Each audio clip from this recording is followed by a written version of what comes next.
Nagtada miyang boy kong na krumjari miyang masidi ay husband ga ay ga silchar da Itkhola da chatpani ay husband se adum sinus tawe bako ado handak se khara henjalak padagi Itkhola da homeo gi aphaw ba doctor malay ado da chatlo aina adum akhoi don chawaina suggest tarok padagi adum phabra yenguge chatlasi ana adum ai chatpani bako ado doctor da yengure hojik yengura matungda ay husband ayuk chak charakte bako ay budi chak khara chare ado ma ayuk da chak chaningde aina hojik hotel amda change aduga ma ilisa thongba chaninge na ilisa thongba laure aduga ibani amu chak chaminare bako ado madi ilisa se am pamjaiye aduna yam pamna hauna chari bako ai budi chak khara adum jumdai chare ado hinjang singche adum mathil singche adum hawe hawe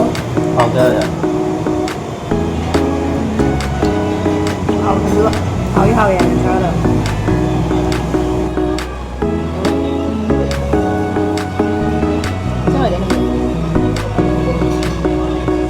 Đậu rồi.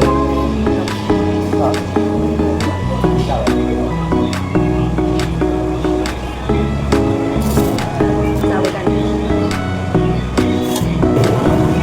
Rồi. Cho anh điểm. Không sao đâu rồi. Được rồi.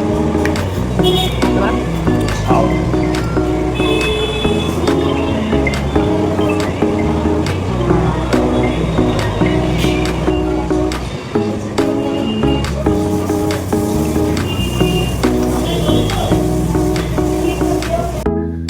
Mayam hojik jumgi chanaba hawai changwai thau thum khara adum loge na changai ni adai chanupa gi walang thagi khangau prit amtang yengbi na Khangau prit ka set ni ai sei se.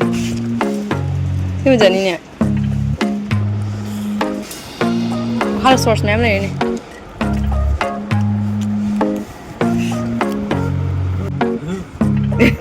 Chị gọi đi.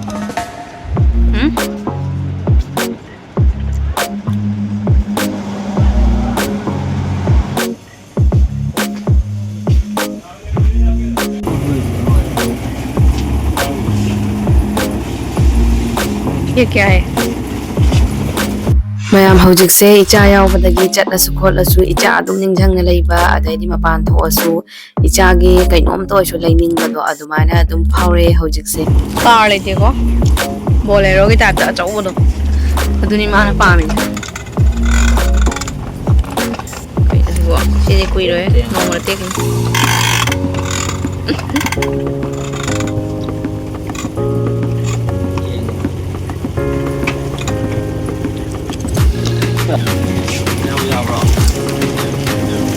Red colour लो जा रहा mayam denga lake mapangan khara kanba mana kawrasu teroi daba oina khalle si adudi mayam yum yoraga kai kai lek hab do yenga lake aduga nahan ai kidney stone gi amu sonography tawure bako adugi report su adum mayam denga lake mayam na adum toina hangai dina ko kidney stone kamai tawragi hangi rak bado adugi report su adum hapake horen kamai tawure hab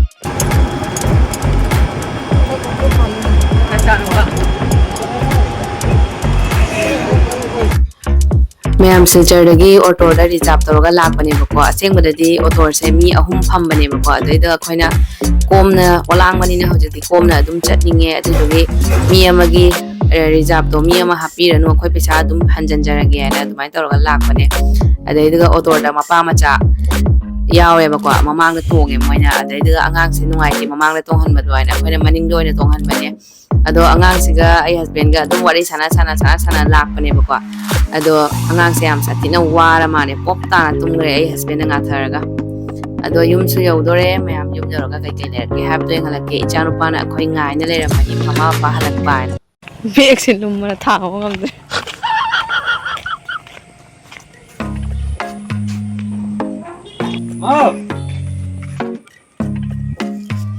मचानी ice cream ले रहे ice cream में हम ले रहे मचानी वो खाने Django वाह ice cream ले रही आइसक्रीम बोबोक ती कदा है ए रुद्रना गेट हांगे चेलो से पुगरो आइसक्रीम पुगरो गेट का हांगे तू Kết cái hàng ấy nè, bữa hàng nè. Chị kết cái hàng ấy nè, ôi mai một kỳ nè. Ôi mà ngay hôm nay mà kết cái tờ hàng đấy bà. Ây da. Cái ngang nó đi chị kết cái hàng đấy nè. Hậu bữa Kim hậu bữa. Kim hậu bữa. Kem hậu đi. Kem hậu đi. Kari?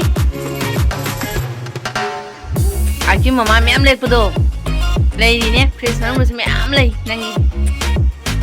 Khi rồi cái atau makalah macam pizza vậy nha, go.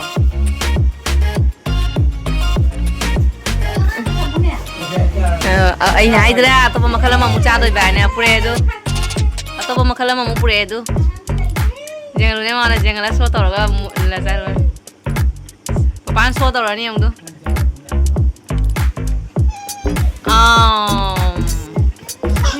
Cái này nó lấy hết. Ôi mà anh có chụp gì hao bro kem hao cái năng chụp bùa tăng gì kia ima cái tăng gì kia xem nó rồi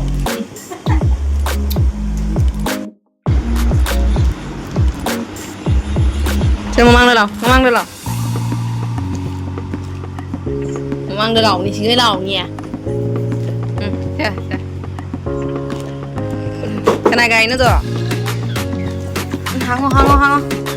Hàng ngô. Cái đi. Hàng ngô. Ôi mà, quan là có cái gì nó đi chi bùa. Đầu xô. Wow.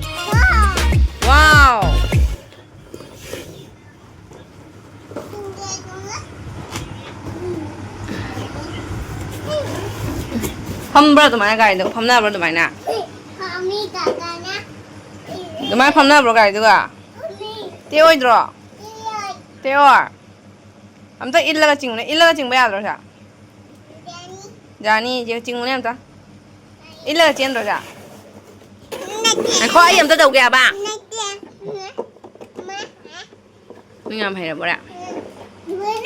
Tao. Kemana? Pam na bayro tu buat. Car tu pun juga tu mana pam na bayro. 시골에 거의 트랙터에 막 그거 들이. Traktor itu dia kan siapa jadi car pergi mah. Kali sini kara. Car. 봉이지. Thật bùm lo sao? Car là tro.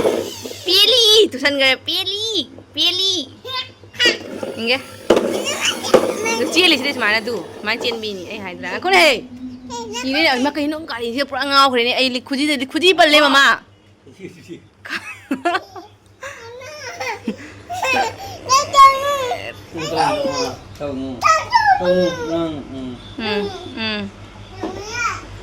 Nak kong jang bi cái gì lem thả gì này, ôi mà, nak kong jang bi xì lắm ai đang bỏ, xí ngày dân à. Đừng nghe làm ai đừng nghe.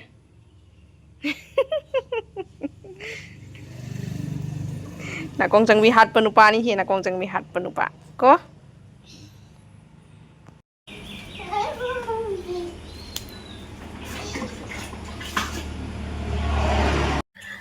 Mayam Potcheisu di yaw de mamal se amana lising amaga 455 amana lising amaga chani ga taret ne bako da kai lere no habdo yang asi siga angang ichana ba achapot lore packet mari khak aina suyam pamba mapana suyam pamba khoyam pamjei bako siga achapot cha da lore adai di siga brush lore oral b sienge ba khoi aduna oral b lore adui sina jo sapon lore adugaidi comfort lore phisu bada hap na bagi adesina wai tei bagi lore pochai di yaw da bida mamal di ya mane bako aduga thau lore saphola gi active to adai da lore packet kya no lorok do packet ahum na kaino lorok pane adai di mustard oil do adai do packet ani khaka lorok pane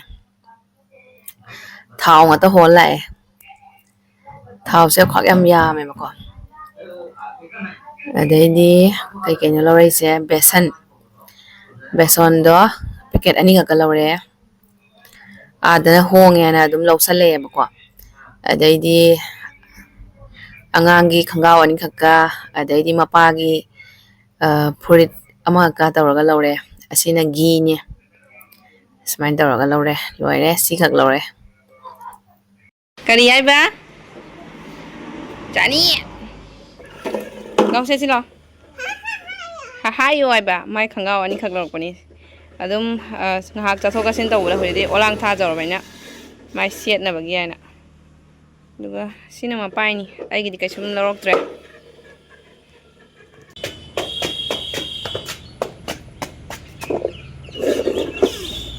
ꯒꯥꯎꯗ ꯐꯖꯕ꯭ꯔꯥ ꯌꯦꯡꯒꯦꯁꯦ ꯒꯥꯎ ꯐꯖꯕ꯭ꯔꯥ ꯌꯦꯡꯒꯦ ꯋꯥꯎ ꯀꯩꯅꯣ ꯁꯤꯕꯨ ꯀꯩꯅꯣ ꯆꯤꯛꯏꯁꯤꯕꯨ ꯖꯦꯛ ꯃꯌꯥꯝꯒ ꯆꯤꯛꯏꯅꯦ ꯎ ꯄꯥꯝꯕꯤꯒ ꯆꯤꯛꯏꯅꯦ ꯅꯪ ꯒꯥꯎꯁꯦ ꯆꯞ ꯆꯥꯏꯌꯦ